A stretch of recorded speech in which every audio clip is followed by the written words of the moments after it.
Social মিডিয়ায় viral হওয়া video ঘিরে তুমুল বিতর্ক। কিন্তু সত্যিটা কি?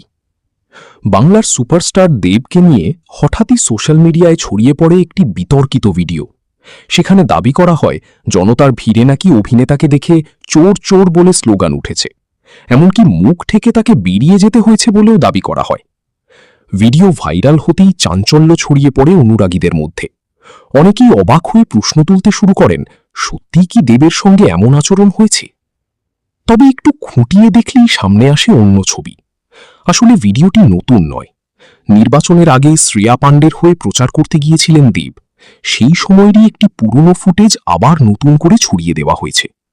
আর যেটাকে চোর চোর বলা হচ্ছে সেটি আদৌ স্পষ্ট নয়, বরং অনেকের দাবি সেখানে চলচল জাতীয় শব্দ শোনা যাচ্ছে। পাশাপাশি গোটা ভিড়ের মূল উদ্দেশ্য ছিল দেবীর সঙ্গে সেলফি তোলা আর অটোগ্রাফ নেওয়া।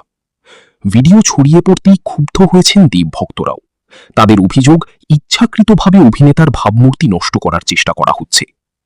প্রসঙ্গত, রাজনীতির ময়দানে দীর্ঘদিন থাকলেও দেব বরাবরই সৌজন্যের রাজনীতি করেছেন। বিরোধীদের নিয়েও কখনো কটু মন্তব্য করতে শোনা যায়নি তাকে। তাই এই ভাইরাল ভিডিও ঘিরে নতুন করে শুরু হয়েছে বিতর্ক।